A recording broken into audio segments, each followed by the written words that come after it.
On today's Minute of the Apes, Richard tells us that we got a lot to talk about, which we all then think, because we understand, when we say we got a lot to talk about, it's usually a short episode, and when we have nothing to talk about, it's a long episode.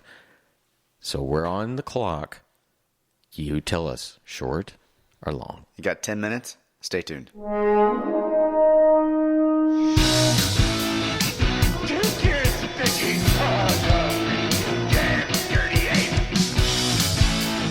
Exercise with an ape maker, human down. It talks. Living with a divine bound. We are determined to know what the apes want, war or peace. The only good human is a dead human. And if it is man's destiny one day to be dominated, then oh please God, let him be dominated by such as you.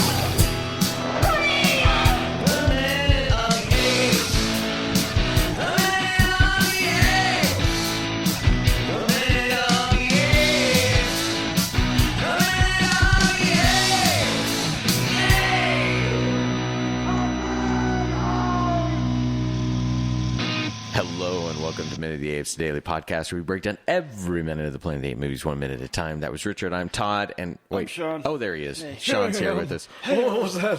What's going on over there? All right, we got a very sexy minute to go over today, and it's kind of gross sexy, but it's sexy. Sean, tell us what's going on with minute 29. All right, we start minute 29 with Caesar returning the mop and ends with Caesar accepting his dead fate. All right, because we're trying to figure out if this is a long one or a short one, which is kind of gross for me to say when we're talking about what's going to happen today.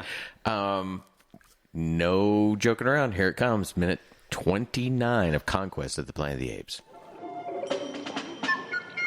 Attention training control. 4 females have arrived for insemination, 3 gorillas and 1 chimpanzee. Please select 4 superior males, 3 gorillas, 1 chimpanzee, and send them to the breeding annex immediately.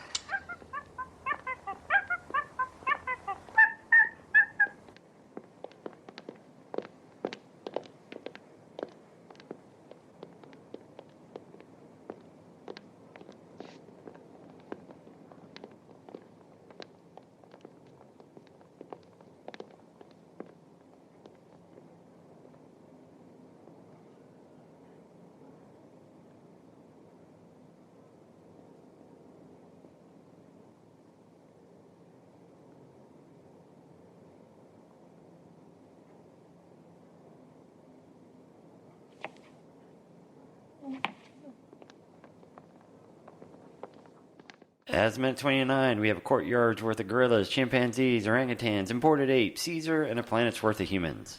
Okay. Well, now it got sexy.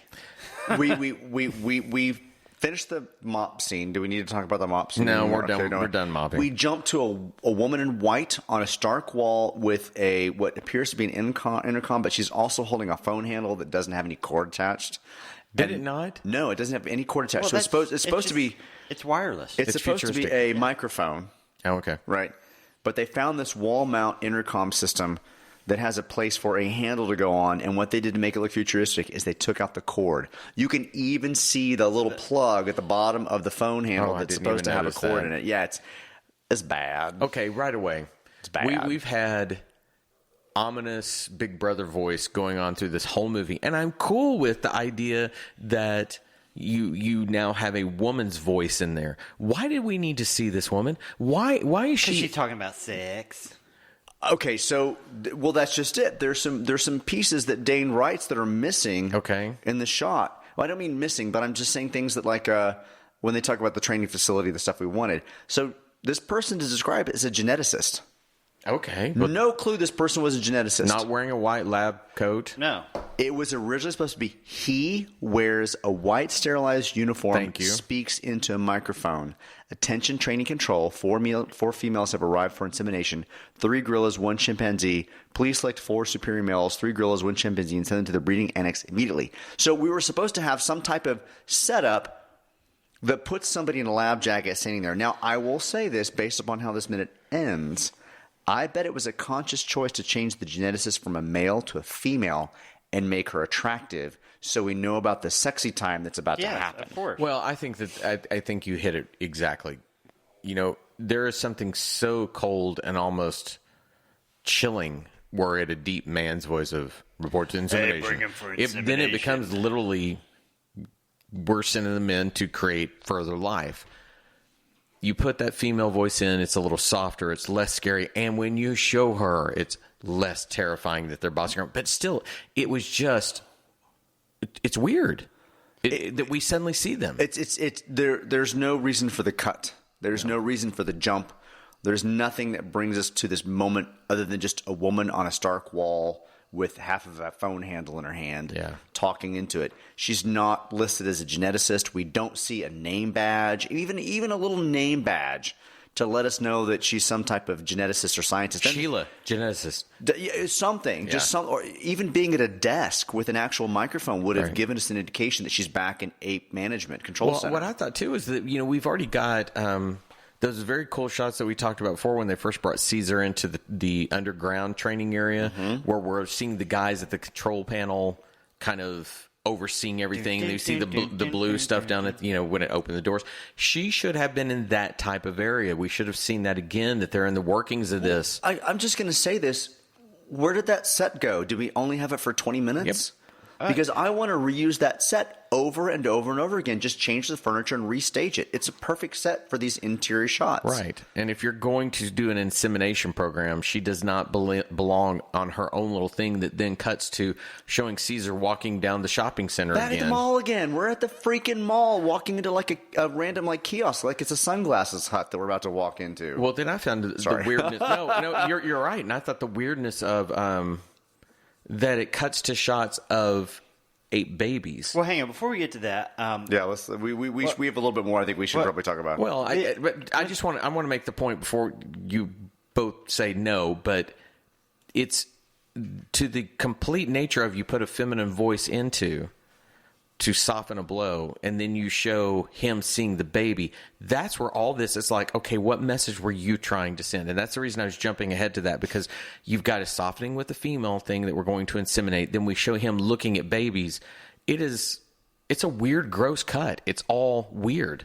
So what did you want to say about before we go to that? Well, the announcement, they're saying, let's pick the superior males.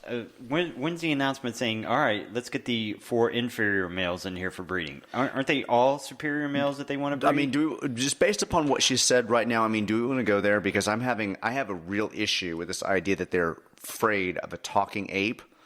Yet they're trying to breed smarter apes. Yeah. Oh, yeah. That makes no sense. We're afraid of a talking ape. But we need our pets to be smarter, but they can't be too smart. I needed that conversation before this whole breeding moment came in, because otherwise I'm like, they're doing the stuff that they're afraid of in the future. Okay, but at the same time, is there not kind of you're wanting to have better servants? They need to be more intelligent. We need to increase their intelligence so that they can pour water. She could have said, send them to the breeding annex immediately. She could have said something like, some type of not sterilization. What's the word I'm looking for? Surgically remove vocal cords. Just something to let us know that they can't communicate. Something that says that these apes have been affected so they can't actually talk. Right. I don't know. Something. So. Well, hell, is talking even important? I mean, if they can learn sign language, could you still not be the leader and communicate via sign language? But we are moving into this idea of a breeding program for smart apes, for a society that's afraid of the smart apes. Yeah. And there's no discussion, no conversation that happens prior to this moment. You almost wish there was a conversation about that hypocrisy, that we need smarter servants, yet we're afraid of smarter apes. That could have been an interesting conversation for all these people to have. So after she speaks, we see Caesar and the 3 gorillas, because that's what she described. She described 3 gorillas and 1 chimpanzee coming down the same upward corridor of the mall, that we were just at. And then we kind of cut to what looks like a dressing room at Gap, and there's 2 baby chimps with a ball and a bottle that are in this kind of it's a fake constructed room, but it looks like a dressing room, like it's a square closet with carpet and beige walls, and 2 chimpanzees in this, and they're supposed to be babies. But when we have our actor chimpanzees and actual chimpanzees, it's jarring. That's the note I had in here. I know we saw one last movie, but it's still strange to see an actual live chimp in there, not a costume. Right. Which goes back to what we were talking about before. Are these supposed to be evolved chimps? Or are they supposed to be chimpanzees, but they're humans in costumes because of technological limitations? Right. When you have an actual baby there, it makes me think that these are supposed to be chimpanzees. Let's be fair; these aren't babies. Played by humans. These are they're not newborns, but they're like not toddlers, old. but they're that age. I kept thinking of you go to Logan's Run and how that treats babies and what we understand to be a nursery. Mm-hmm. If they had done something more that established this was a nursery, and I don't know if you would put an infant ape in a little plastic thing, but still, if you had that and said, these are infants, this is a product of what we're talking about, but it's this weird cut to where they're already kind of grown.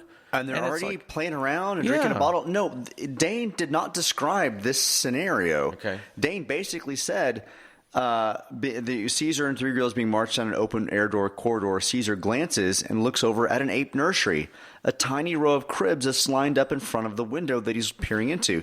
He then taps at it. He's then pushed along. It would have taken nothing to get 3 or 4 cribs, right? Put them together, reuse a white room. You don't even have to see the tiny apes or chimps or gorillas. You don't have to see them at all. It's cheaper to not build that. You could have shown the faster and cheaper to not build that. You could have, but they got two. They farmed out 2 chimpanzees to come and be part of this. All you needed was 3 tiny cribs in a white room and a nurse holding one of these chimps, and it would have been enough to let us know.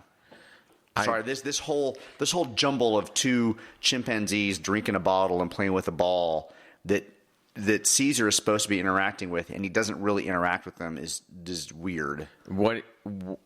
This is so gross, but whenever I was watching it, I thought, oh my God, this is the proof of that if you study filmmaking, that they will talk about the juxtaposition between what's being said to what's being seen creates its own truth. Mm-hmm. So this is why I kind of brought it before about the woman saying the insemination program. And bring us your good apes. If I'm seeing good ape, and then I see here insemination, and I see babies, my immediate thought, and I'm sorry, this is gross. I was like, what the fuck are they going to inseminate?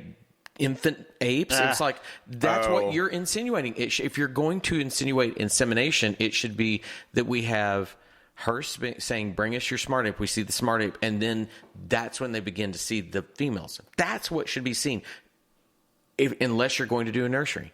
The nursery says, here's what we've created. It's weird. So let's move a little further. Let's go to the minute the fact that they go to 3 what appears to be open air cells that are supposed to be where they have 8 babies. Mm-hmm. They should have shown the cradles there. Yeah. And they should have had a nurse with an ape, and then Caesar sees the ape and understand what's going on, the baby ape. I mean, this moment here, I get. Yes, it should have been a nursery. Should he have walked? I don't know. I'm sitting there thinking, how do you do this and make it sensical that I'm bringing you in to create life, but I don't even know he has to see the baby. Are we that stupid that we have to see what comes from insemination? Oh my gosh! I just now noticed this because we're watching it minute by minute. So he's along. Caesar and the 3 girls along the corridor. Mm-hmm. He stops, catches something happening. We cut to a shot of 2 baby chimps in a dressing room, drinking a bottle. One kind of acts up. We don't see Caesar tap on the glass. There's nothing that connects that shot of the 2 baby chimps in the dressing room to Caesar outside. The lighting is different. The lighting is off. Then, as one handler moves Caesar along, and the other gorillas to come by, they move towards the camera. We then cut to the corridor where they're about to walk down and meet the other lady apes. The 2 handlers are completely different actors. Are they really? Jeez. Completely different actors.